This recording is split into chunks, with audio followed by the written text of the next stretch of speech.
Salam, selamat pagi Bapak Ibu Saudara. Pagi ini kita kembali merenungkan kebenaran firman Tuhan yang saya beri judul Terang bagi saat gelap. Apa sih definisi dari gelap? Dan kenapa Yesus disebut sebagai terang? Saudara, seorang profesor berkata, gelap itu tidak ada definisinya. Gelap itu tidak ada sebenarnya. Lalu kenapa ada kegelapan? Karena tidak ada terang. Saudara, Yesus Kristus adalah terang yang datang ke dalam dunia ini karena dunia ini berada di dalam gelap. Nah, ketika ada kegelapan di dunia ini, maka dibutuhkan satu terang. Makanya Bapak Ibu Saudara, kita yang hidup di dalam Kristus seharusnya hidup di dalam terang terus. Jadi orang itu kalau hidupnya tidak punya terang, maka hidupnya gelap.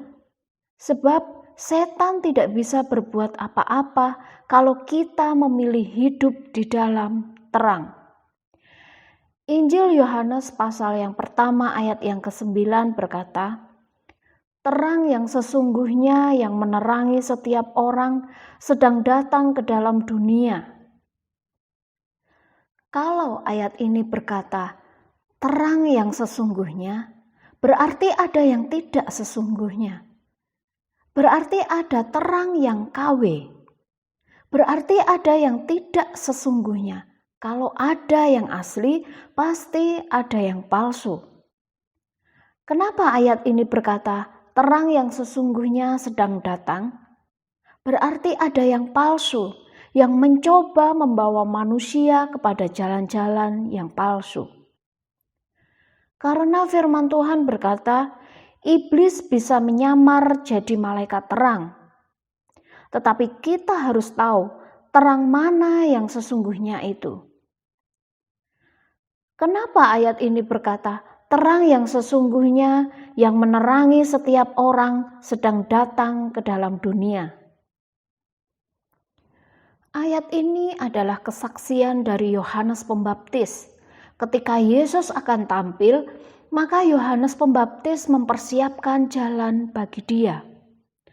Ayat yang ke-10 berkata begini, ia telah ada di dalam dunia dan dunia dijadikan olehnya, tetapi dunia tidak mengenalnya. Kenapa dunia dikatakan di dalam kegelapan? Karena dunia tidak mengenal Allah yang sesungguhnya. Kita semua pasti tahu siapa Tuhan kita tentunya. Ada orang yang tahu Tuhan tetapi tidak mengenal Yesus. Tuhan itu harus dialami secara pribadi Bapak Ibu Saudara, supaya kita bisa menjadi saksi bagi Tuhan. Alkitab berkata, ia telah ada dalam dunia, bahkan dunia dijadikan olehnya, tapi dunia tidak mengenalnya. Kita dijadikan Tuhan, tetapi kita tidak mengenal Dia.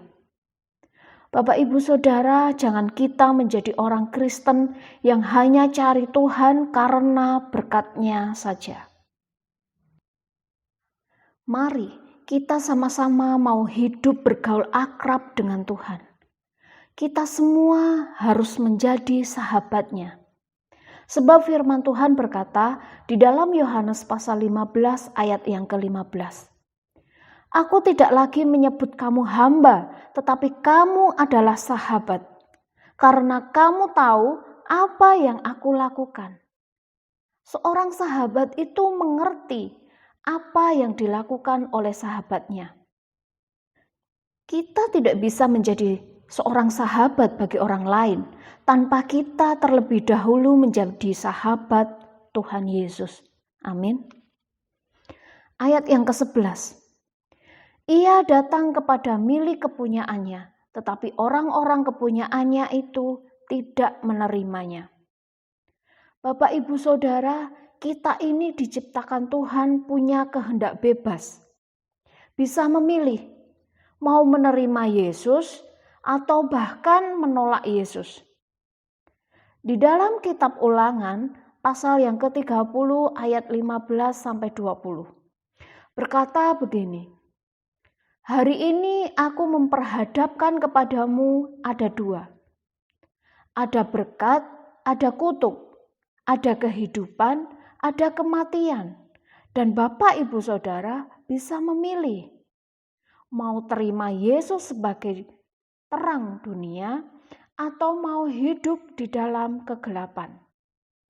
Mau terima berkat Tuhan atau mau terima kutuk." Tuhan tidak pernah menciptakan setan ya Bapak Ibu Saudara.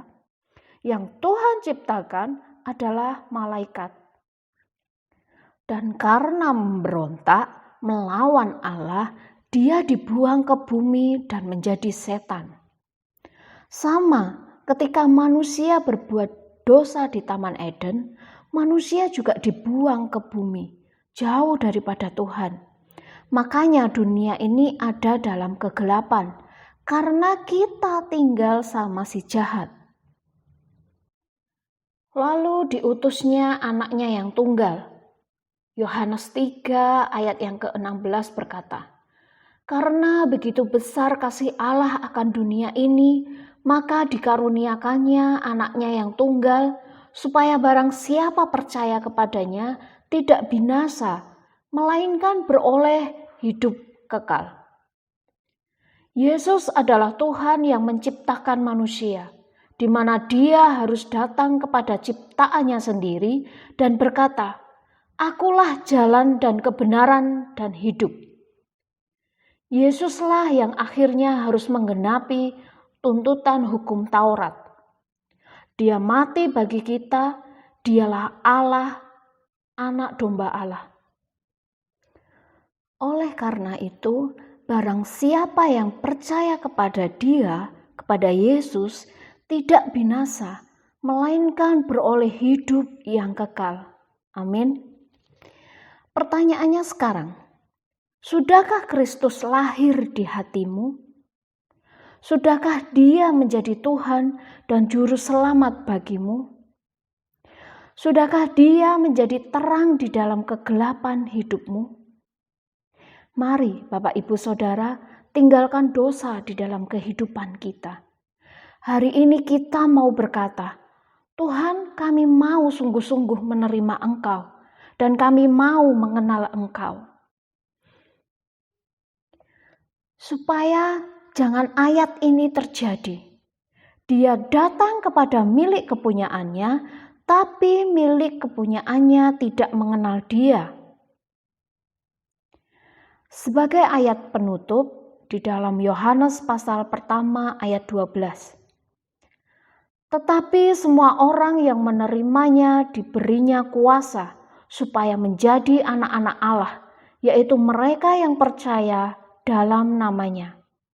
Ayat 14 berkata, "Firman itu telah menjadi manusia dan diam di antara kita, dan kita telah melihat kemuliaannya yang diberikannya kepadanya sebagai anak tunggal Bapa, penuh kasih karunia dan kebenaran."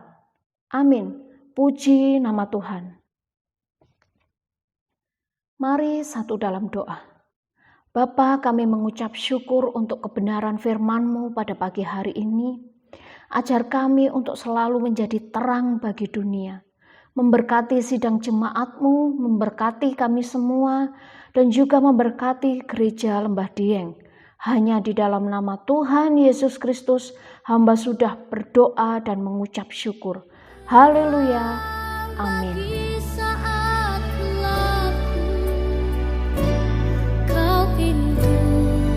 Bagi setiap